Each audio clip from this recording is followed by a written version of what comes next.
I want to remind everybody, as this episode drops, tonight we are doing our Demon Drive. Friday the 13th, 7 p.m. Eastern on youtube.com/GTTUpod. So come join us. Yeah, please. Hello, welcome to Guide to the Unknown. I'm Kristen. And I'm her little brother, William. And welcome back to Gametober, where this week we are going to explore the world of the Hunger Games. Yes. A perhaps controversial entry into Gametober. At first blush, doesn't seem like a horror movie. However, the game component is certainly there. The killing is certainly there. And I know that Will has feelings about it being a horror franchise. More specifically, that are certainly wrong. Yeah, exactly. Here we are. Right? Yeah. Here's the crux of the matter. Yeah. This is the controversial entry in Gametober. This is the one, when I first pitched to Kristen, we're going to do Gametober, what do you think? And we debated it. Kristen's first note was, right, but the Hunger Games doesn't make sense. Right. And then I insisted. So here we are. But we announced like the plan last week. We said we're going to watch the Hunger Games, Clue, and Escape Room, right? And I did get feedback since last week's episode from multiple people that the Hunger Games, they'd prefer we skip and substitute something else in. I know. Now, the reason we didn't is that we already announced we were going to do it. So I didn't want to shortchange anybody who, like, I don't know, maybe people rented the movie to watch. Totally. With us. So I didn't wouldn't have. If it were later in the month, maybe I would have done a switcheroo. I think we got to stick to our guns. Yeah. Yeah. Yes. But so I am, this is almost like a competition between you and me. No, because I honestly do not enjoy this kind of debate. I get bored with it like 3 minutes in. Yeah, okay, fair enough. So you are going to win in a landslide because eventually I'm going to be like, sure, yes it is. I do have at least one thing that is very awesomely scary, at least in theory, if not in practice within the movie itself. There's certainly, like, I can see how there could be, like, horror-esque elements to it, but that's the case for, like, a million things. Yeah. And you don't call all of them horror movies, although I guess you would. But you know that I do. Yes. Because I also have this internal thesis that horror is all around us. I can't do this. I can't do it. Okay, we're not going to. Okay. But it is the foundation on which this episode sits. No, it's not. The movies are the foundation upon which it sits. Not your cockamamie theory that anything that has a drop of scariness in it is all of a sudden a horror property. I don't like your Trumpish mannerisms there. Comes a horror movie. I went out like this. I think I'd have to go in a little bit more with my hands to be Trumpy. You're doing tiny hand, pushy hand stuff, and I didn't like it. You're right. I am right. You were wrong. Let's talk about the Hunger Games. Okay. So I think you've got some background on where this came from to begin with. I mean, if anybody doesn't know, this would be couched, last week I came up with like these classifications of death games. Right. This would be couched in what I called the tournament, which is literally just like a bunch of people thrown into an arena. They all fight against each other to the death. Often there's some bigger overlord villain that contrived everybody being thrown into the arena. But they're ultimately, the short term is like every other person in this arena is my immediate threat. Right. And the Hunger Games is like almost like the prime example of that. Yeah. No, it definitely fits that perfectly. Yeah. I mean, as most people know, this is based on a book. The book came out in 2008. The movie came out in 2012. And the book was written by Suzanne Collins, who said that the inspiration for the Hunger Games came from channel surfing on TV, which I remember hearing before. And that she was flipping through and she saw on one channel people competing on some reality show. And then on another channel, she saw war footage of the invasion of Iraq. And she said that, like, just flipping between them made them kind of, quote, began to blur in this very unsettling way. And it formed the idea for the book. Right. And then she also got inspiration from the myth of Theseus from Greek mythology, and said that Katniss, who's the main character of the Hunger Games, is kind of like a futuristic Theseus, and that gladiatorial games, which you talked about last week as a basis for some of this stuff, also played a part and kind of like provided a framework for the movie. Because there's a historical precedent, like it's something that humans did, of forcing people to do battle to the death for the purposes of entertainment. Right. Blood sport. Right. It's real. Yes, and bonkers. And I guess we still do it to a degree, like not in an arena like this, but just you saying the words blood sport made me think of UFC. Have you ever been somewhere where they have like a UFC game on and you're like, I Dad even it is gnarly. It is. And more specifically, well, here's like the generalized one that's like super acceptable as a sport, and Dad liked it, so I saw a decent amount of it. Like even boxing. Oh, totally. Like you ever see a boxer's face and specifically ears? Ryan likes boxing. He watches a lot of like boxing documentaries. Oh my God. I know they get cauliflower ear. Boxumentary. Ah, it is a boxumentary. Good name. William. Think about using it. Yeah. It's wild stuff. It's gnarly. Yeah. Have you seen the slap games? No. You know what this is? This is like... But I do know what that is. Is it slapping each other? Yes. Yeah. And it is so brutal because sometimes in these slap games, you see a guy who like literally his hands look like he was stung by 1,000 bees. Oh my God. And so it's like all puffed up. It looks like it looks like he has a catcher's mitt for a hand. Uh-huh. And then he's wailing on some dude's face. And these guys, like when they slap each other, sometimes they just fully go unconscious and fall to the ground. Like it is brutal and unforgiving. Yeah. And I don't know if people are coming to this for the sport of it or just the act of desperation of like, I can enter and make money. But on that tip, I'm going to tell you about something very dark.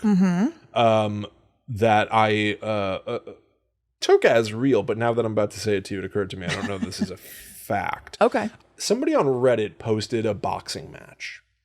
And in the boxing match, there was a boxer who looked like a strong, trained boxer. Okay. She ran in and she's trained and she's doing like the Rocky footstep stuff, like she's dancing. Yeah. And her opponent is a person who looks like maybe they just came from ShopRite. Okay. And is wearing like sweatpants and like a t-shirt and kind of like wanders in and just gets the absolute God. like gets like knocked down within seconds. I mean, the match lasts 15 seconds. And then I was looking through the comments. It was like, what is this? Like, it wasn't fake. There were punches. Yeah. And so somebody was saying that it's like a sad, desperate thing that like in some of these like prize bouts or something that like boxers need to move up in the ranks. And so sometimes they just throw people in and pay them. Like pay people, like go into the match and you're going to fight against this boxer. And it'll get the boxer, the trained boxer, moving up through, I guess, whatever rung of ladders exists in that industry. But for you get, $300 to get your teeth knocked out for 5 seconds. Why does that bring them up through their ranks? It seems like some like underground shady, like I know. I'm technically a loophole kind of thing. That's so weird that that's a loophole that exists because you don't even have to really use, I would think, like the skill and strategy that it's not a fair fight, obviously. No. So why is that bringing you up at all? Because technically you want to fight and you may need to, maybe you need to have some number of fights under your belt, or I don't know. The answer is I don't know, which is why I'm even saying it to you now. Like, I didn't research this. I saw it on the internet and believed what somebody explained it to be. But I don't know if that's 100% the case. But the point is, I saw a very uneven boxing match that appeared to be very, very real. And I don't know. I do believe that these sort of like, nightmare for money fight things exist, which is why. Do you remember like when there was a VHS, like it was a series or whatever, it wasn't just a VHS circulating, but of like homeless people fighting for money? Bum fights. Yes, bum fights. Very much a thing. Yes, very much a thing. Give people money and they'll battle each other. Yeah. And it's all. It was like almost urban legend-esque in a way. No, it was real. No, I know it was real, but it's not like it was at like Blockbuster or something. You kind of had to like know somebody who like got it. Yeah, I don't know. So in that way, I mean, but I don't know. Which is why it's like what movies, what entertainment, what fiction does. Is it sometimes just like exaggerates something to its fullest extent. Yeah. And that's why the Hunger Games, I don't know. I do find the Hunger Games to be appealing in that sort of like visceral, theoretical, death game fun sort of thing. Yeah. And I can loosely acknowledge it as being on theme with the kinds of stuff that people really do. Yeah. You know, taken to a ridiculous extreme where Yeah. it's, you know, a big magic arena with genetic mutation animals that can attack you and blah, blah, blah, blah, blah. Mutations, as they call them. But like, I really enjoyed on that level. And I think I was always sort of surprised how much I did enjoy the Hunger Games. Okay, I have notes about that because I was thinking, I was like, have I gotten more closed-minded over time? Because I was thinking about how much I enjoy the Hunger Games and how it doesn't seem like a plot of something that I would hear about and be like, oh yes, I want to read that. And so I was like, oh man, have I become even more like, oh no, I won't do that or whatever. But then I remembered that I think it just actually is like I read the books and I saw the movies. I think once you try it, at least for me, it was compelling and good. Yeah. And I remember that there have been at least 2 things recently that were also out of my wheelhouse, but super duper popular. So I tried them and I happen to not like them. There's a book out right now called The Fourth Wing. That's like a fantasy book that people are loving. Okay. And it's about like dragon riding or something like that. Everything's dragons for the last like 15 years. I swear to God. I know. And I was like, all right, let me give it a shot. Because people are like saying they can't stop reading it. And I just couldn't get into it. And there was... Sounds like a disease. I can't stop. I've tried to stop reading this. I know. But I was kind of relieved to reflect and be like, oh, wait a second. I have tried a couple of things recently and I just didn't really like them. So I'm not as closed-minded as I worried I was. A shot. Yeah. Yeah. It's just, I think it's worth checking in with because, you know, you don't want to get older and just too set and like, I only like this thing. You want to roll with the times. I mean, here's the thing. I looked, so we did, I don't know the date on our old podcast. We did a book review show and we reviewed Hunger Games 1, 2, and 3. So I opened my Kindle app and I have my notes from back then. Oh, wow. So I was able to see the notes that I took for a show we did covering the books in like part of the I think today the way that we do things, jamming all of the Hunger Games into one episode is the best to make sense of it. But back then we reviewed each book on separate shows. It was kind of interesting to go back and see my notes and how to some extent it's like it's written by a different person. Yeah. And some of my opinions still align. But like that was like, I don't know, almost a decade ago, maybe? I don't know. But like... Yeah, probably. We did get older. You know, and it's funny, like, I don't think I would pick up a YA novel, Hunger Games kind of thing today. Right. It just hit at the right time for me then, or it was just so popular I couldn't deny it. Or, for all I remember, maybe we just were like, let's do a show on this, people like it. I don't know. Or I read it and I made you.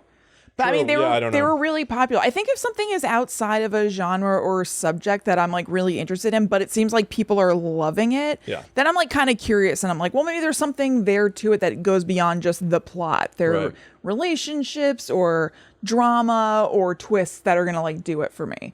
Yeah, and I like how like grandiose and bonkers the Hunger Games are too. Yeah. Because here's what I wrote down. Here's like the Blender pitch that I wrote of it.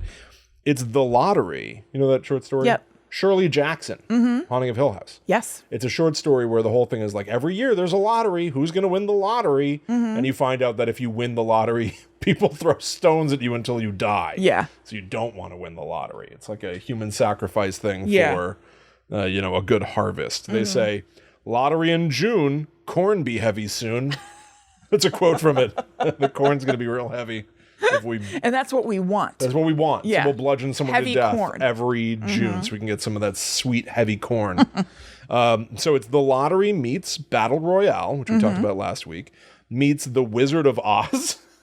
Yeah, For all the showy costumes and like the Emerald City, other reality. Yeah, Meets The Tonight Show starring Jimmy Fallon.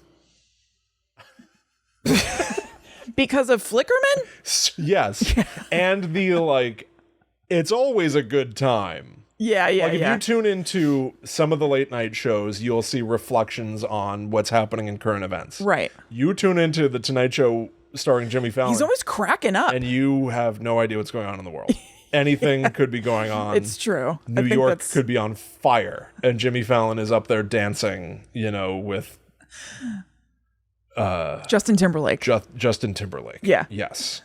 That's probably true. And then I wrote meets the love triangle of Twilight. Meets the Fockers. Yes. Meets the Fockers. Yeah. That would be a good joke to say, and you did it. You did say it. So you did a great job. Thank you. You're welcome. Yeah, totally. You're absolutely right. Yeah, I wonder if it was influenced by Twilight. I don't remember the years and everything, but it's not impossible. The love triangle-ness of it, which is Yeah. the least, it's explored a bit it's like not the point. No. But it's in there. Yeah. And you're like, that's just for some crowd to be like, she It's like belongs barely with there. She belongs with that one. Yeah. You're Yeah. like, I don't care. It's like not what this is about at all. It's pretty much irrelevant. Yeah. But it's also your point was like it's very science fiction. Mm-hmm. Not to dip a toe too much into the genre. Yeah. But like this is a gonzo ass series. Yeah. Right? Like it's a dystopian future. Is it the future Yeah. of us? I think so. Is it our world I don't know. that became this? I said I think so. I don't know. Sure. I think it might not be stated. I think it's just like unclear. It could be this is the world. Actually, I don't think it is. I think it's just this is their world. This is just their world. I Like think this so. shit is happening on like Alpha 'Cause it's Centauri. Pan Am. Some shit. You know? Right. Their country is Pan Am. I don't think that they said. But like did the American I was about to say, but United States of Pan America Am. fall? Right. I don't know. Pan Am, by the way. I mentioned last week bread and circuses. Mm-hmm. This concept of like to keep people like subjugated, like you need to keep them sort of distracted from how you are pressing your thumb on them. Yeah. And so bread and circuses, food and entertainment.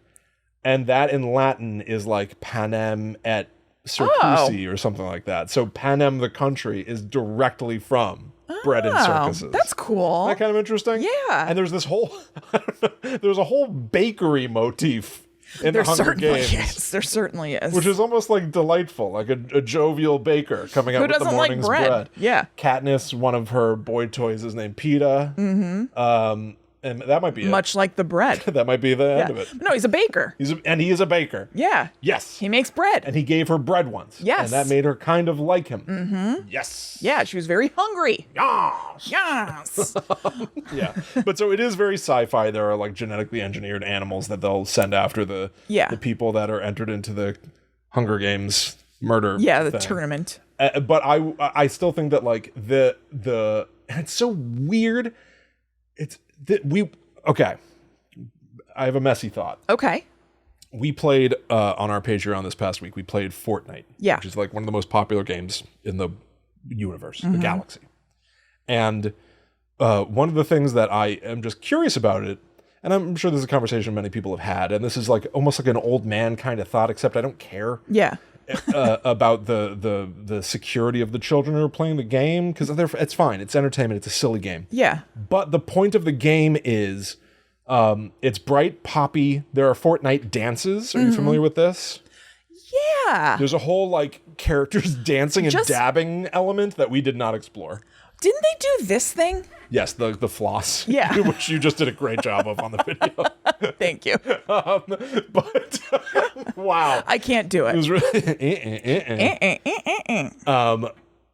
but couched in that silliness is get a gun, get the good gun. Right. And fire that gun at another kid. I know.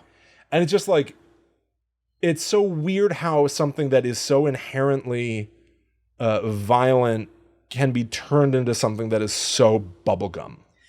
And I think part of the reason why people are bristling against Hunger Games in Gametober is that it somehow, the core concept of we're going to sacrifice kids from the ages 12 to 18 I know. in twos. We're going to take 24 kids, make them fight to the death, often have them violently murder each other. Yeah. It comes across in the movie as very toothless, which is very strange. It's like absolutely strange. PG-13. I'm sure that it is. No, like, I mean, it's a whole thing, a conversation I'm not smart enough to have, but violence, particularly guns, are so normalized. You know what I mean? Like, yes. so it is shouldn't be rare, but it is perfectly acceptable that in video games we're shooting each other with guns, and even if it's a kid-centric thing. And so I'm not surprised. But if you step back and get out of the vacuum of like our culture and look at it, it's like, what the hell? It's crazy. It's absolutely crazy. It's crazy. And I'm not saying ban Fortnite, and I want to melt all the guns and shoot them into space. Shoot them? Oh no! What a hypocrite! Oh, William, cut that out. You know what? William, edit that out, just like all the other terrible things we say. Everything we do and say that people don't know about us. Yeah. Shoot the guns has never been a platform. Use the guns to shoot the guns. It's like using. Is this a thing in? What if I meant slingshot? I use the stones to destroy the stones. What if I meant a giant slingshot? You could have meant a slingshot. You're right. Yeah. A primitive gun. I don't know what I meant at all anyway, but I just want to get rid of them all. I hate them. I know. They're terrible. But I just think it's weird that Hunger Games comes across that way too. While trying to be a dystopian examination of oppression. Like I know. Everything about this movie outside of the silly game they play. Yeah. I have to say, I don't want and I don't like. Oh, I do. Really? Not as we get further. In the first one, like I really like the very Wizard of Oz like makeover that they get in the Capitol and all that kind of stuff. Yes. No, the war stuff beyond it, hard pass. The sort of dichotomy between like the haves and have-nots and seeing how out of touch they are in the Capitol and everything, they make it like a little fun and goofy, but it's also sinister. Yes. And I actually love all that stuff. Yeah, I'm fine with that. Yeah. Because that's some of like if you look at like the DNA of a Hunger Games story, right? I guess only 2 of them do this. There's a new one coming out, by the way, which is not intentional. I know.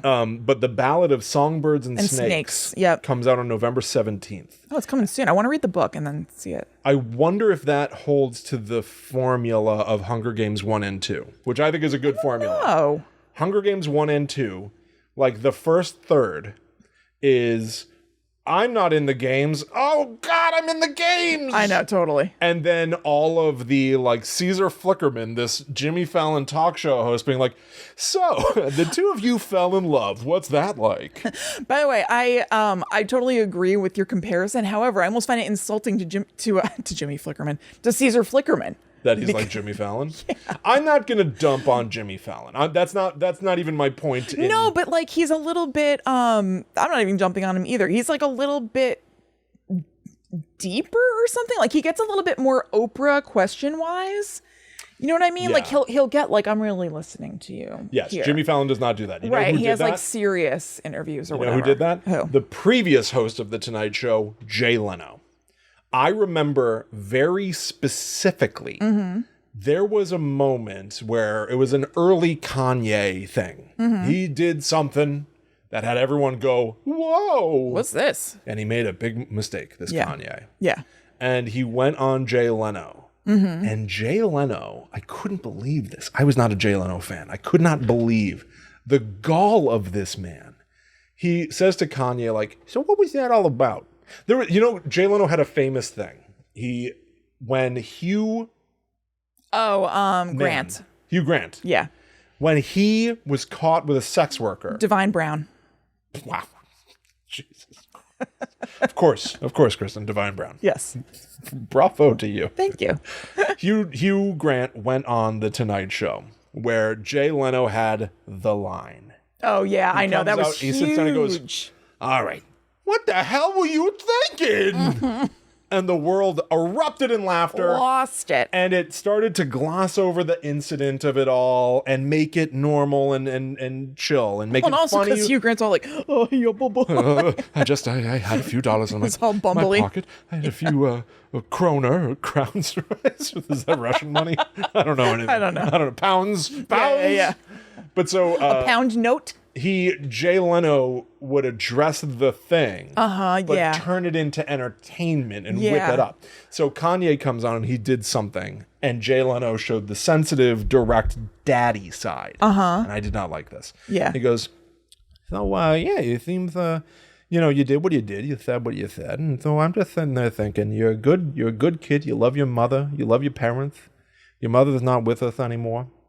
What would she think? Oh, God. What do you think your mother would think about what you just did? I hope that was vetted beforehand. You know what I mean? Like that was like a pre-interview question that Kanye signed off on or something. That's messed up. And not that I'm a Kanye stan, but I was like, shut your That's like objectively messed up. I hated it. I absolutely hated it. Yeah. But it was like the place that he was occupying, Jay Leno, was as this like, almost like he was the principal of entertainment. I forgot about that. Yeah. He was like the like if entertainment is a high school, he was in charge. He was the teacher who was going to talk to Kanye in front of the world, in front of millions of people, and get to the heart of the matter. And that is more specifically what Caesar Flickerman. Yeah, he has this kind of like faux caring but manipulative sort of thing. Horse shit. Yeah, it's complete horse shit. So really, I'm not even like dumping on Jimmy Fallon. It's just like it's not. He does also have the like,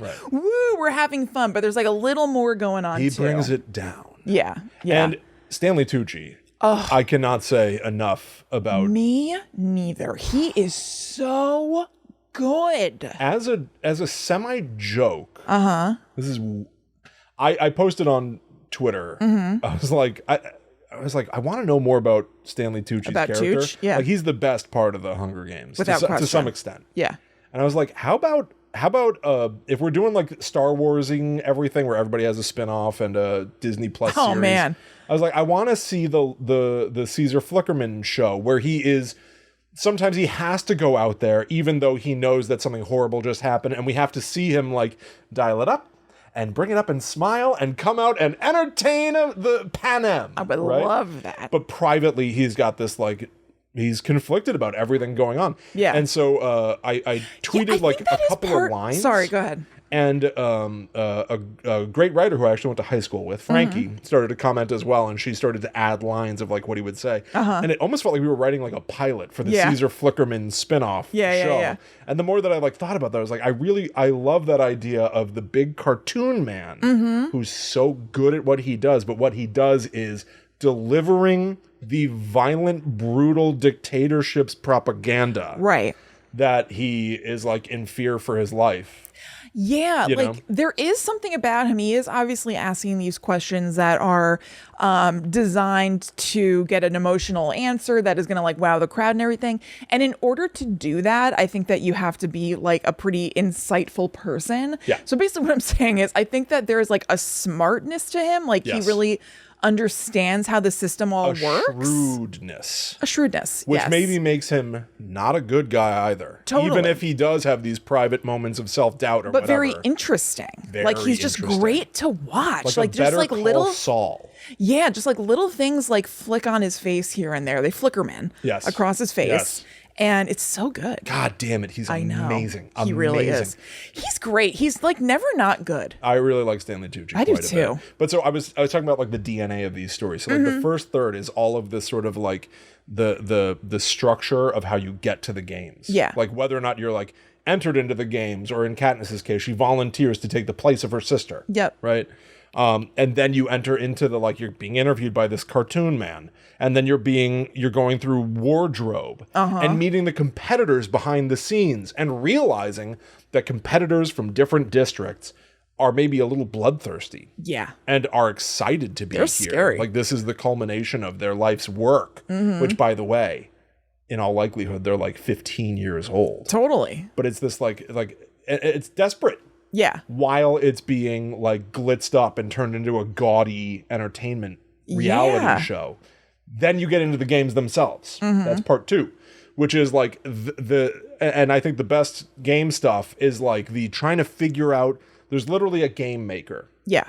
Who's watching the show live and can like rig different booby traps and stuff. So you have to figure out the booby traps and navigate the interpersonal politics of different groups that team up. And he can move parts of it's essentially a set, even though it looks like you're outside. And he can move parts of the set to nudge certain groups closer together so that they might encounter each other and get good drama going that everybody can watch at home. And they have to watch it at home. It's all a stage. Yeah. It's all theater. Part of the thing is they have to watch this. Like there's a TV in every home, even if it didn't usually have a TV, because they want everybody to watch the Hunger Games and see that the Capitol controls them ultimately. Yes. And it can make their children kill each other. Yes, absolutely. And that inherently all the people of Panem are violent at heart. So therefore the Capitol needs to keep everybody in line. Got to rein them in. You're going to sacrifice 2 kids from your district every single year for this. Yep. As a reminder of how secretly of how just powerful we are and that we can do this to you. Under the watchful eye of Donald Sutherland. President. He is so Coriolanus good too. Snow. He's amazing. He really is great. Oh God, he really serves a lot. Like I think especially in the later movies, like in 2 and 3, there are a lot of times where he's like, like, oh really? Yeah. My friend Mike and I used to just send each other pictures and be like, oh my God. He's got Bond villain stuff going on where he like coughs up blood periodically. Yup. And he's always trimming white flowers. Like it's very good. The most sinister man on the planet. And he's in charge of this whole calm. Shebang. He's the protagonist of the prequel. Of Ballad of Songbirds and Snakes. Which is interesting. Yeah. But then you get into the games, and then you get some element of twist and resistance. That's the third pillar. Yeah. And this is the part that starts to get emphasized more and more with each story. This idea of like a Star Wars-esque rebellion. Yeah. Where there's like a rebel alliance and a group and a leadership and a hierarchy and secrets being kept and how are we going to fight the power? Yeah. And I can simultaneously like almost like respect that and be like, I never really want them to delve too much into this. Yeah. And it almost becomes what the entire series is about. By the third one, it definitely is. The third one is it's just that. It's just a war movie. It's a war movie. Yeah. In Hunger Games, there's a silly game. Yeah. A heightened reality. It's not very silly. They go to Jurassic Park, essentially. Basically, sans dinosaur. It's pretty disturbing in the beginning of the games in the first movie where they just show the kids start going to town like murdering each other. They're cutting away, so you're not like seeing the gore of it, but you see like just the brutality of these kids. It's pretty messed up. And this is the stuff why like the desperation, the life and death stakes of it is really interesting to me, and it's what makes it like I guess it's not horror in the sense that it's not going to scare you, but if you think about it beyond a second, it is horrific. Yes, it is. And so there's like a moment where they're all underground, and it's like they're all standing on like a tube thing. It's like a pneumatic tube at the bank. Yeah. And so they're like, "Are you ready? The games are about to begin." And you're underground talking to your like team. Yeah. But then to your Lenny Kravitz, who I totally forgot was in it. That's right. He's Cinna. Yeah. He's the guy that makes her costumes and makes her an icon of the rebellion. That's right. Inadvertently, she becomes an icon of the rebellion. She's the girl on fire. Yes. Yeah. And then all of a sudden her elevator rises and she's just in the middle of the battle arena. Like, it's like whiplash inducing. We're like, oh my God, there are people like right near me that want to kill me. Yeah, you're just in an open field, a humongous open field with like no barriers. Yeah. And then within, I checked it out. I think within the first, once the games like officially begin, there's a big cornucopia in the middle with resources, weapons, medicine, food. And so obviously you're incentivized to want to run there to get something that might help you survive in the game. But because everyone's doing that, it becomes the most dangerous part of the game. Within minutes, half the competitors are killed. Yeah. And they sound off in the sky. They like make the sound of like a cannon fire off. And they put the faces and names of everyone dead. And 12 of the 24 kids are dead within minutes. And it's like, it's a bloodbath. It's so scary. Yes, it is. And then Katniss, then it slows way down. She's like hiding in the trees and stuff. Yeah. And then it becomes like interesting, like Lord of the Flies kind of stuff of like, how am I going to survive in this tree? Well, there's like a traveling band of the kids who are like after her because Yeah. she became this like icon even before she becomes like the face of the revolution or whatever. True. She's like she's like the most famous of the tributes going into this game. Yeah, because she volunteered instead of her sister, and then she sort of like, she's like a badass. She's like a hard, Yeah. you know what, more than being a badass, she's like a hard ass. Yeah, she is a hard ass. She doesn't want to take any shit. And she's also compelling because PETA, who is the other person from like District 12 who goes with her, the bread boy, like knows how to play the game because there are all these interviews with Caesar Flickerman and his Toby Jones. And like you want people to like you because you want to get sponsors who will send you little care packages during the game that'll help you. Right. And PETA is like, oh, I know a way that we'll get people to like us. And he plays up and invents this like love story between him and Katniss. Yes. And so it's not only she's like this hard ass who volunteered, it's compelling. She's in the midst of a love story, a doomed love story with the guy who's going in with her because only one of them can survive if either of them, because only one person in the whole game survives at the end. Yes. So it all makes her like a big target. And that's also what's scary is like any alliance can only be temporary. Yeah. Even if you team up for a bit, eventually you're going to have to turn on each other because only one can make it out alive. Yep. But so, yeah, I want to like let's like way fast forward. Yeah. Well, they're before like we go ahead. Well, I was gonna say because like there are encounters with people and people die and it's like someone gets stung by a bunch of bees and their face bubbles up like a disgusting lump head. It looks like when they take what's it called? It's Polyjuice potion in Harry Potter and they get all like lumpy in the movie before they get smoothed out. You get all like lumped up. Yeah. I want to fast forward just to the end. Yeah. So everyone dies. She she saves a kid and then does a sign that becomes the sign of the rebellion to the cameras. She like holds up fingers, does like a little hand gesture. Yeah. And then it starts to like further her icon of like, I'm against the people who hold the games in the first place. Yeah. Which is not what they want, the game makers. No. And when she does that, the people who are watching at home from the district where her little kid friend died start rebelling. They start they start like throwing over the big screens and like attacking the peacekeepers who are their cops. And so like it starts when she doesn't even know yet because she's inside She's in the game. Yeah. She doesn't know that she's just become the face of the rebellion. She's become like enemy number one. Yes, for President Snow. Yes, to President Snow himself. But what I really want to talk about, because again, while that might be important, I don't want that part of it. Right. I like the scary stuff. Right. So I want to talk to you about the thing that I find to be truly scary. Yeah. The actual horror of the Hunger Games. Yeah. In just a minute. Oh, what a cliffhanger. How's that for like a commercial break? You gotta stay tuned now. Who's a pro here? You gotta hang out Who through is it? the Mr. Clean commercials. Yeah, that's right. Yeah. Well, here's our Mr. Clean commercial. It's on Patreon. Yeah. That's right. That's where it is. We're gonna Mr. Clean you out. Yeah. If you go to patreon.com/GTTUpod, you can support the show, which is incredibly meaningful to us and our lives. Yes. And we also have a bunch of thank yous in return. We actually have a whole second podcast called the Netherworld Dispatch that comes out every Monday. If you join us on the Demon tier, you get every single one of those Monday episodes. And then we have other tiers that you can check out that might fit you better, where you can get the episodes either bi-weekly or monthly. And then also, as a bonus of the Discord, at the bonus of a Patreon, you can join our Discord. At any of the levels, you get access to Discord. We even have a $1 level, which just gets you Discord.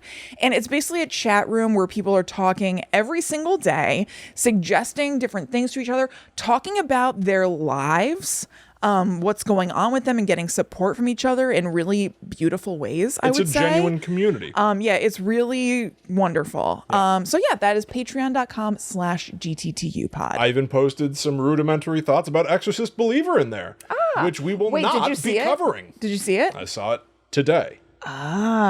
It made me so tired. It literally made me sleepy. Really? Yeah. Like I walked out feeling I could and should take a nap. Anyway, the most recent episode of the Netherworld Dispatch, as I mentioned, is us playing these like little kid murder games. Yeah. So we played Fortnite. We played this game Fall Guys, which I have become It's very fun. become slightly addicted to. Yeah. I've played it multiple times since we recorded that episode. It's little jelly bean people running through like a Mario level. They look awesome. But only one can make it to the end. Yeah. I love it. It's really good. Yeah. And then we played Friday the 13th, the game, because it's ending. They're killing the game. And it's so good. It's so good. Yeah. And I did end up, when we started the game, it said that I've played it 99 hours. Uh-huh. Us Got doing to that 100? episode kicked it to 100. Nice. So I'm going out on top. Yep. So go check that out, patreon.com/GTTUpod. I want to remind everybody, as this episode drops, tonight we are doing our Demon Drive. Yep. Friday the 13th, 7 p.m. Eastern on youtube.com/GTTUpod. Kristen and I are going live for an evening of competition. Frivolity. Oh, and competition. Horror fun. Yep. I've invented a game for Kristen to play that she genuinely doesn't know about. No. With a surprise guest that Kristen doesn't know about. No, I know It's gonna be nothing. super fun. I can't wait to play it. We're going to play a game called Trivia Murder Party that you can play with us. Yeah, all you need is your phone. It's free. You probably want like whatever you're watching us on, you want another tablet or another phone. Yep. But you can play with us. It's going to be a really good time. We're going to cap the entire evening by watching Night of the Living Dead together, which I think is going to be super duper fun. It's going to just be like an evening hangout. We're even going to play some clips from our Patreon that you've never seen before, unless you are backing us. So drop in, have a good time. Friday the 13th is one of the most special nights of the year. Oh, yeah, naturally. In October, of course. Yeah. So that's out coming out tonight if you're listening on Friday, so come join us. Yeah, please. I also want to say on our social media in October, we released a list of horror recommendations. So go check that out. Kristen and I each contributed to a list saying, like, here are the movies we think people need to see. Like for the Halloween season in particular, for me at least. 31 movies. Yeah. We cheated and there are way more. Because we listed Scream and then we listed every Scream movie. You know. And that would count and Blair as one Witches entry. And, So go check that out. And then I've also got a review, which was very, very charming, from Beautiful. Mugo Bug. Mugo Bug. Who says, hilarious, enjoyable, relatable. So much fun, and I look forward to each new episode. Really pleasant to listen to, and always brings a smile to my face. Nice. Thank 5 you stars. so much. Thank you so much to everybody who leaves us a review. It's really sweet and really meaningful and really helps people like want to take a chance on the show who haven't listened to it. And that helps us keep doing the show. Yes. So thank you so much to everybody. And Thank you. if you haven't yet, we would love it if you did. Yes. That's Go all. check it out. Apple Podcasts. Get us to 1,000. We're very, very close. We're really, really close. This started out as the road to 1,000. Yes. And we're going to get there. Yeah. We're getting closer and closer every day. Yes. Thank you. Thank you, everybody. Now back to the scares. Yes. Or the chills. This is the What is scary it? Yeah. thing. Do you know what it is? No. Okay. The Mutts. That's what it came to mind, actually. Yeah. We joked about like they release beasts and genetically engineered animals. The way that these things are presented, especially in the book, the reason I went back to my original notes is that I remember reading this book and getting to this part of the story and it being genuinely creepy and scary and sad and sick. Yeah, it is sick. When you realize like the government here, whatever, is already forcing everyone to kill each other. But then when it gets to this point and you start to wonder like how far are they able to go with manipulating us as human beings, it gets really grotesque. So 3 people remain alive. Right. Katniss, Peeta, and Cato. Yeah, very good. Who is one of the kids who like trained his whole life for this. Yeah, he goes real hard. Kato's pretty scary. He's a tough boy. Yeah. So now that there are only 3 left, the game makers like release the hounds. They release these genetically engineered monster dogs. Like they look like goddamn werewolves. They're crazy. Yeah. In the movie, they look like CGI gunk. Yeah, That's chasing you. Yeah, they kind of have like they're like giant dogs with like kind of flat faces. Yes. But in the book, there's a whole other thing happening with them that is fascinating. Yep. Katniss notices something off about the Mutts. Here's a quote. There's something about them, something that makes the hair rise up on the back of my neck, but I can't put my finger on it. As described, some of the Mutts that are chasing them and jumping around and being scary have like blonde hair. I know. Which is weird for an animal to have blonde hair, you know? blonde hair, like blue eyes, hazel eyes. She's really focused on the eyes. They're really weird looking. Yeah. And so she eventually, this is a quote, "In that moment, I realized what unsettled me about the mutts. The green eyes glowering at me are unlike any dog or wolf, any canine I've ever seen. They're unmistakably human." It's them. Yeah. It's all of them. All of the other tributes. I choke out. I hear PETA's gasp of recognition. What did they do to them? You don't think that those could be their real eyes? Every time somebody dies in the arena, like a UFO flies in and picks up the body and carts it away. And here we start to realize that those bodies are taken back to the game maker headquarters and like experimented on or dissected or I don't know. Mutated into these dog hybrids. Yes. It says, the mutts are also wearing tags on their collars of numbers 1 through 12. Each mutt is a former tribute, and those dog tags mark which district they're from. Ugh. So the question is, did the game makers literally turn dead children into bloodthirsty wolves? I think so. That is always how I read it. Yeah, that I think they did. They Frankenstein these dead children who were forced to do battle. They bring them back to life as these monstrosities and then just force them back into the arena. Yeah, I think so. I think because it's a good finale like shock, and it's not just a what's it called, like not just a physical threat, but also it's like a psychological war tactic for the remaining tributes, because like you would lose your mind. Yes.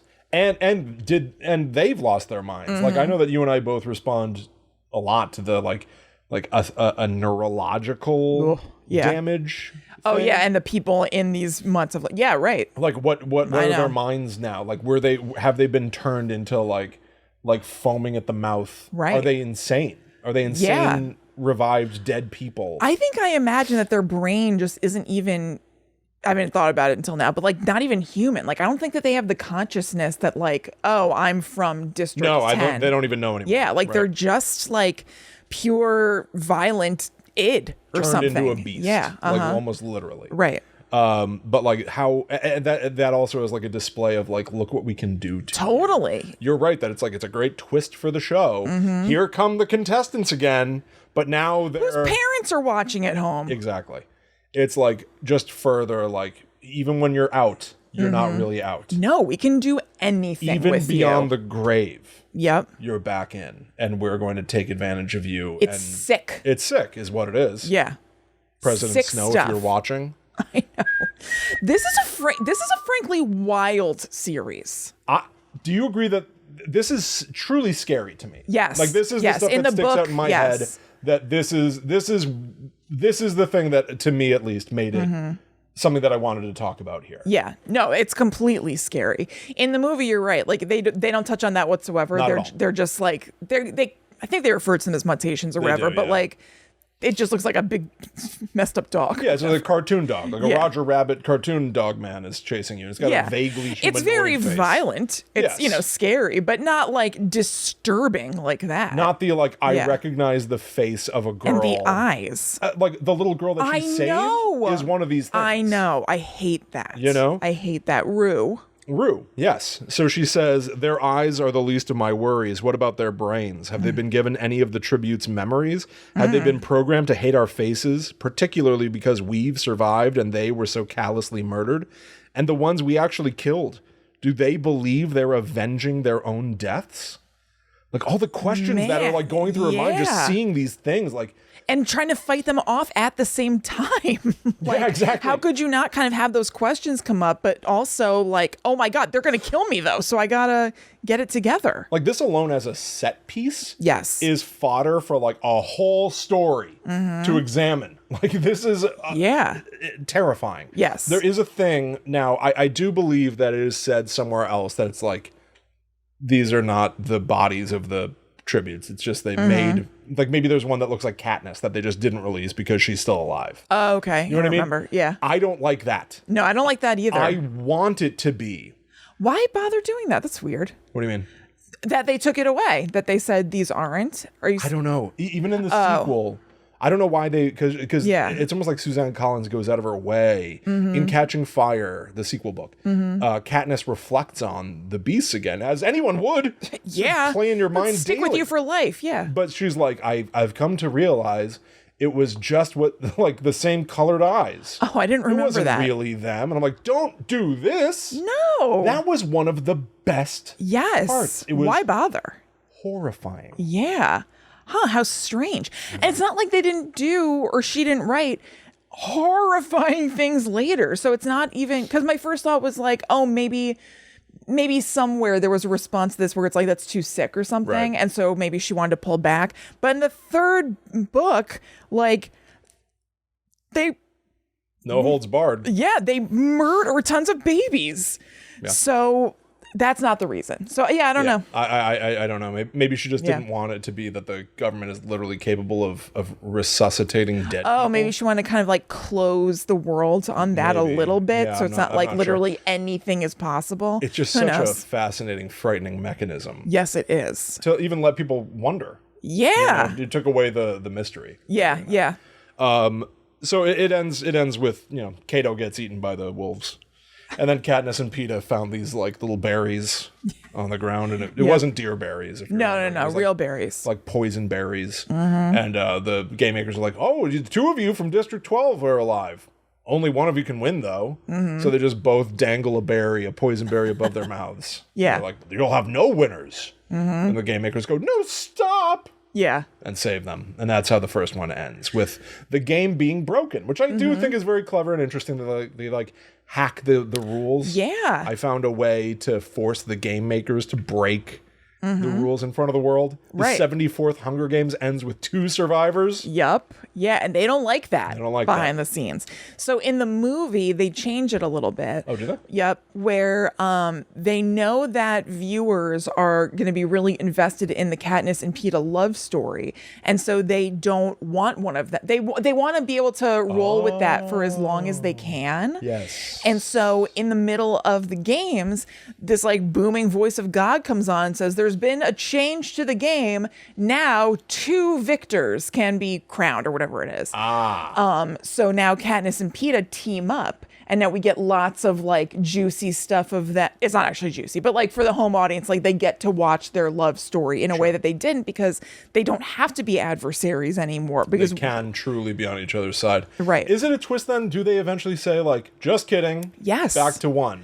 Yeah, okay. they finish. So first of all, Cato dies in a different way, and it's actually really sad. Not like horribly sad, but it's like pretty messed up.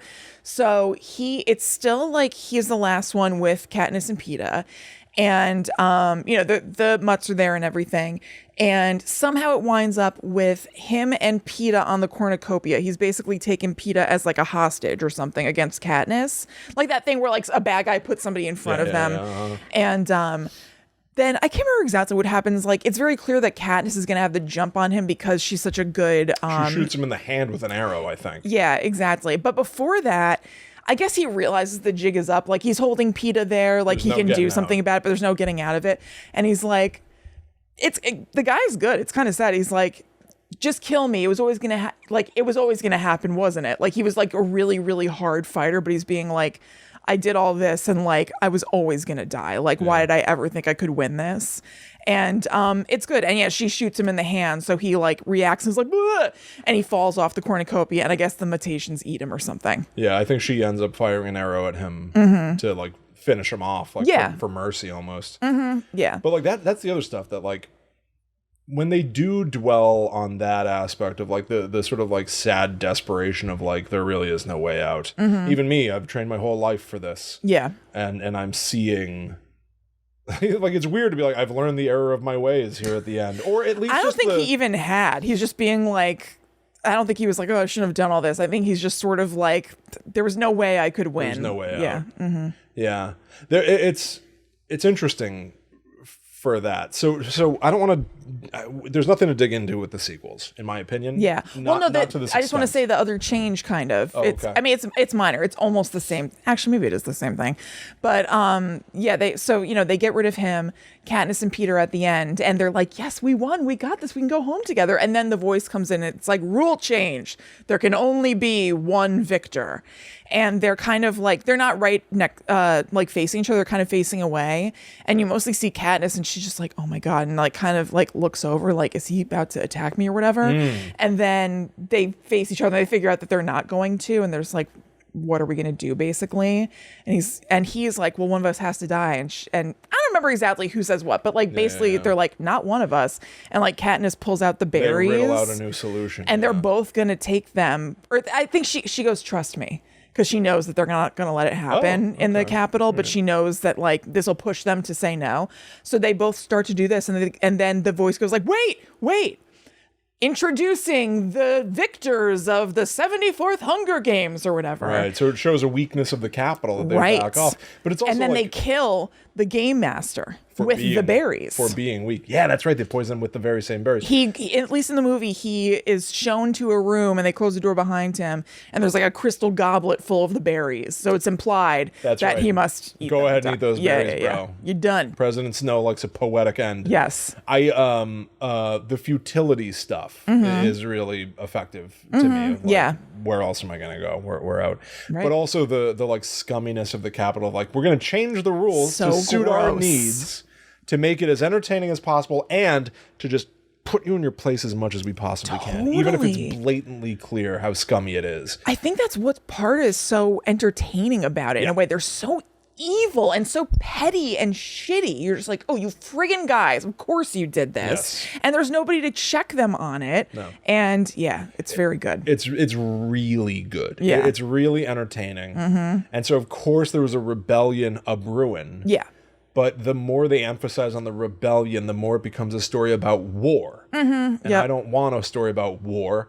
There's too much war in the goddamn world. Totally. I want to see the silly heightened reality Hunger Games where a game master has like used his peepers to like construct an arena with silly booby traps. I know, he like puts his hand on a screen and like lifts it up, and then that makes like the terrain go up. Yes, that's the silliness coupled with the life and death stuff.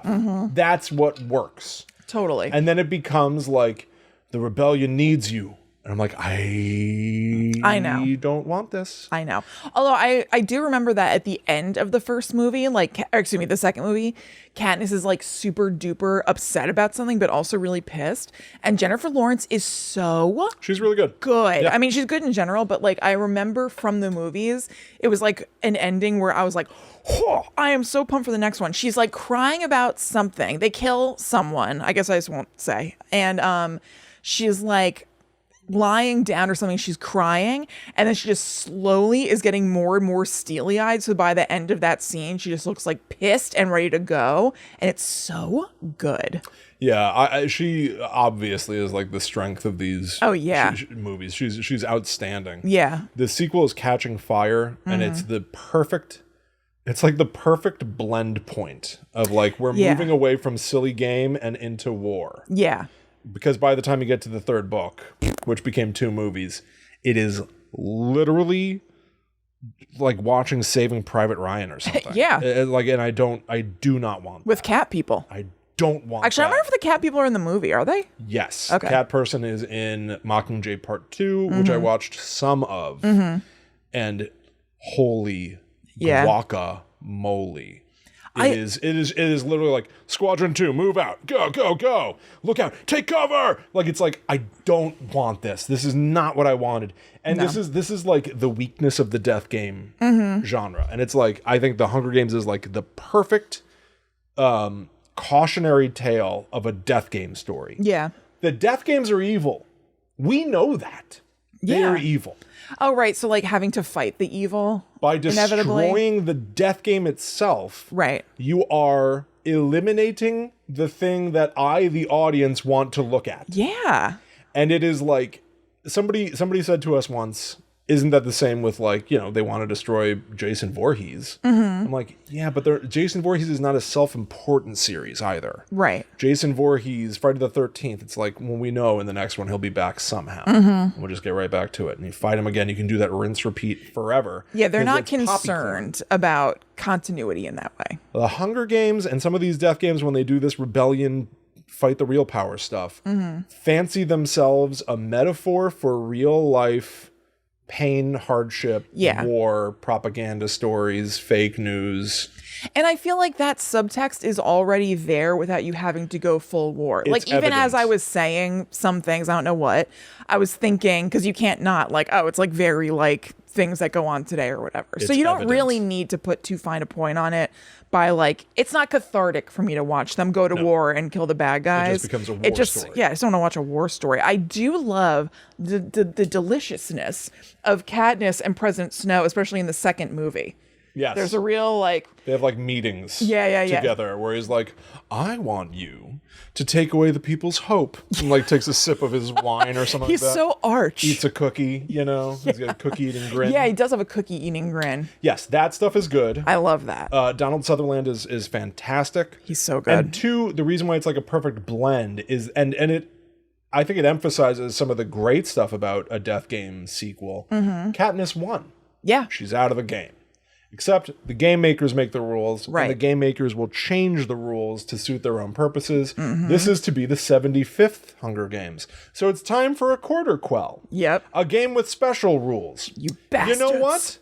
People who've previously won the Hunger Games, they're the tributes for the next Hunger Games. And so Katniss is forced back into an arena. Yeah. A big, silly, ridiculous arena with a puzzle and clues and things to figure out about how the terrain shifts. Right.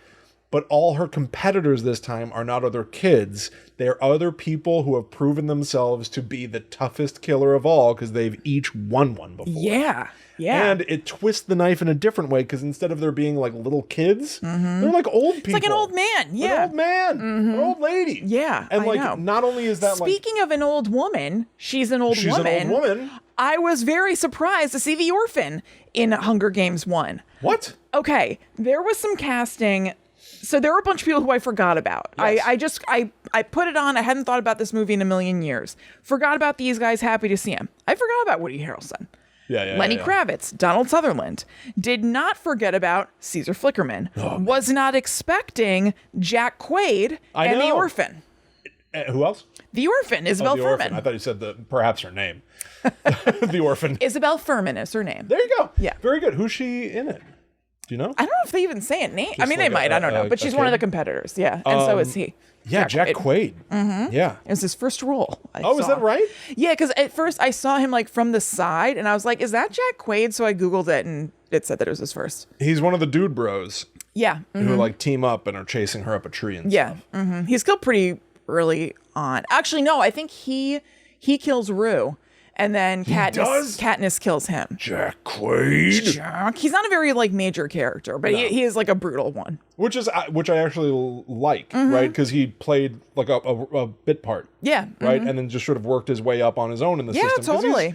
He's Dennis Quaid and Meg Ryan. Meg Ryan's son. So you know that they could he could have been Kato if they flexed some muscle or something. But he played like a bit role and made his own and he's good. He's good. Really good. Yeah. But in Catching Fire, even though it's like now it's Katniss with an old lady. Yeah. And it's like it's just to show the sympathetic side of her and that she is not power hungry and teams up with the strongest. She takes care of the people that need to be taken care of. Yeah. It is structurally the same thing. Right. Except what I really like about the sequel is that it does the same thing that those mutts with human eyes do. You thought you were out? Right. No, you're not out. Like, hey, old lady, you won the Hunger Games, 32, right? 40 years ago. I know. Were in this. It's so messed you've up. Spent 40 years thinking you're safe. You're not, because you're not put back in the running for the Hunger Games once you win. And you're supposed to live some life of luxury with resources and food, and you live in Victory Village. That's right. A village just for the victors, which itself is like a terrifying ghost town. Yes. A quiet, it's not like the capital or solitary place. And so you thought you were out. Of course you're not out. Yeah. Of course they can just do whatever they want to you, even if you're in your 80s. And you're going to die in 5 seconds flat. Yeah. They'll just drag you. They'll just drag you back in just to prove that they can. I know. And so it's like, not only is it scary in that moment, but it's like what is Katniss even fighting for? You know what I mean? A future where she gets out of this. Right. What could happen? And could spend decades and then just be dragged right back into it. The only answer is to destroy the game makers. The only answer is the rebellion. You know? And so like I can agree with the where the story needs to go for that to occur. But by the time you get to Mockingjay and there's literally none, so I told you I watched some of it. I'm gonna tell you something's gonna make you sick to your stomach. Okay. You got a barf bag? Yes. There's a bag of VHS It's my tapes. shirt. I've got a bag of VHS tapes, Grease and Saving Private Ryan right there. Where'd these come from? Somebody was giving them away in town, and I swooped. Thriller is in there. A Walk to Remember. A Walk to Remember is in there. You can take that one with you if you'd like. I'm good. I've never seen that. It seems devastating. But yeah, Thriller's in there. Batman's in there. The Bone Collector's in that bag. Oh, nice. But in order to get those, I did have to, take... Saving Private Ryan and a box set of Grease 1 and Grease 2. That's correct. So you can barf in that bag. Oh, perfect. Caesar Flickerman doesn't show up for 1 hour. I knew it. I knew it. She's physically ill. Yeah. She's sick to her stomach. And when he shows up, he's like staring daggers into the camera, being like, "So there you have it. The girl on fire is no more." Like he's not. Yeah, he's like world weary, right? He's not hosting the Tonight Show guy. Yeah. All the good stuff is gone. Yeah. I know. All the light in my life. Absolutely. No, I know. He's great. When Tucci's not enough, you know you've got a problem. Absolutely. Well, we got a problem. We got a problem. That's all I can say. So I recommend The Hunger Games, and I sort of recommend Catching Fire, but you're going to literally see the gradient shift but yes, toward War Story by the end. Yeah, by the end. But no, I recommend both of them, and I like the books. I think they're interesting. I think they're interesting stories. I think that they're really...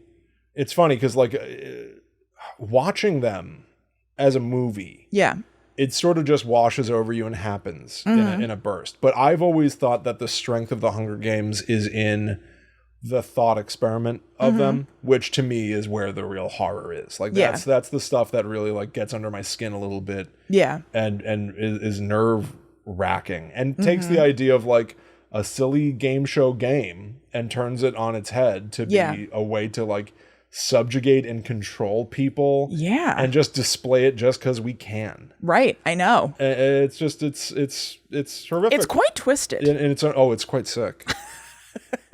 Perhaps over discussed, perhaps overrated, but I certainly wanted to discuss it with you. Me too. I had a great time. And William, I have to apologize and thank you for your benevolence. Finally. That we didn't get into a debate about whether it's a horror movie or not. Yes. I wanted to make the case without getting into the weeds of like this, but not that, but not this. I love that. I've loved this conversation. Yeah, so. there are things in it that scare me. It doesn't mean that we need to, do an autopsy on whether it is horror or not. Yeah.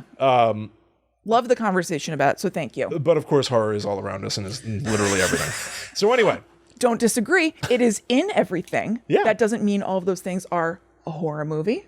All right, anyway. So thank you so much. Careful. You're right. I'm just going to warn you, careful. Talk about landmines. I started almost replying to what you were saying, and that... No, you're right. I did that. We could have been here all night. I did that. You're right. We could have been here all night, everybody. Oh, boy. Well, guess what? We're going to be here all damn night on Friday for the Demon Drive, so I hope you'll join us. Not that you might not think it isn't, but just in case, it's free, just so you know. You just come to our YouTube, and it's happening. It's going to be a good time. I mean, listen, just come hang out. The point is that we have a Patreon, and we need support to keep going. So we would love for you to jump in and join the Patreon. And I want to have some surprises for people coming up for Patreon stuff. But no matter what, even if you can't or won't do the Patreon, it's just going to be a goddamn good time. Totally. So get yourself some Little Caesars.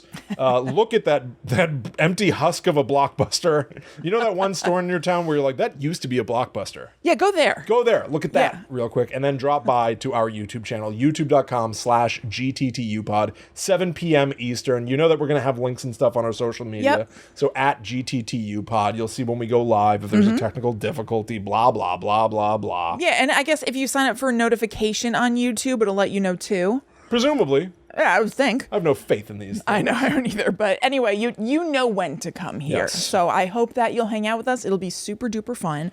I think that our old Blockbuster in New Jersey is now a pet hotel. Pet hotel? Yeah. Where pets like where you can board. A turtle with a room key on its back.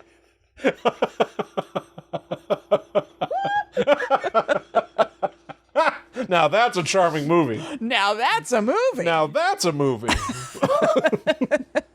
Pet Hotel. I think that's what it is. That movie would make $1. Turtle Hotel? Turtle Hotel.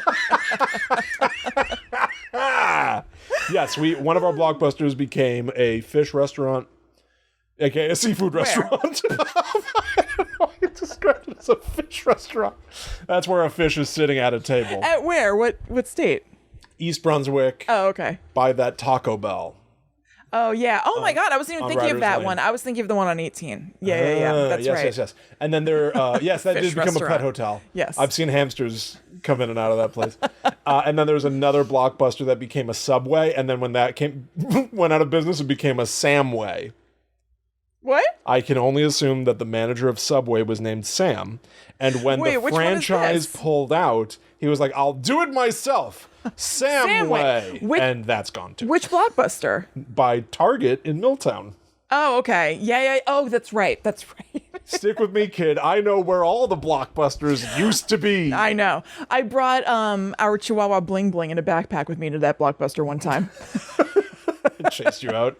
Were you running that? They let me. What was it? Like Beverly Hills Chihuahua? Were you renting that for Bling to watch at the pet hotel? I think I just thought it'd be fun to go with her, so I had my backpack in the front and just. Yeah, I brought her into the Acme grocery store once, and she was peeking out of my Silent Bob coat. You know. I think it's fun to have a dog that small. I'm gonna have a small dog again someday. I'll tell you what. I was in a store the other day, turned a corner, and there was a lady holding a little dog, and I went, "Oh!" And I was taken aback, and she kind of looked at me. I was like, I just didn't expect. I wasn't expecting it. Yeah. I wasn't expecting a little dog in here. Yeah, and totally. She gave me a look like, okay, weirdo. And I was like, I had a fun reaction. Yeah, no, I was like happy. You don't want to surprise and delight me? Then why'd you bring your dog? What's the dog doing? Give me that dog. Yeah, you obviously don't deserve it. You don't deserve that dog. Don't deserve that dog. So, what's online? More of this shit on Friday night. Yeah. Tonight, as this episode comes out, we love you all. We appreciate you all. Yes, we do. We love you. We'd never put you in a Hunger Games. No, absolutely not. Are you kidding? I hope you have a great... I would go first immediately. I would... Are you kidding? I would die before the Hunger Games. If we don't get to be the commentators, we're toast. Us at that little table. It's two people. Mm-hmm. We could do it. We could do that. Yeah. But if we're in the games... Dunzo. I can't climb a tree. What are you, not crazy? Even entertaining. No, it's not sport, honestly. Run for a bag? It's like what you were talking about with the like UFC fighter fighting somebody who just came from a grocery store. Yeah. It'd just be that. God damn. There's no sport in that. No. We would just die. I ain't the most dangerous It's not good for the Capitol, nor am I. Not at all. No, I'm a safe game. We'll see you again real soon. We'll see you either tonight or next time where we're going to talk about spooky stuff again. Next week is going to be the movie Clue. Ooh. Woohoo, Clue.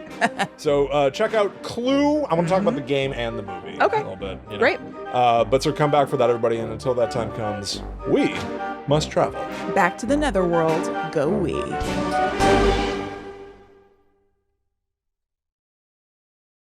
Kachunka. And may the odds be ever in your favor. Never in your favor, according to the Hungover Games. Oh my God. Which we are talking about on this week's coming Netherworld Dispatch on Monday. How's this for a I can't. On the next episode of the Netherworld Dispatch, we're watching literal shit.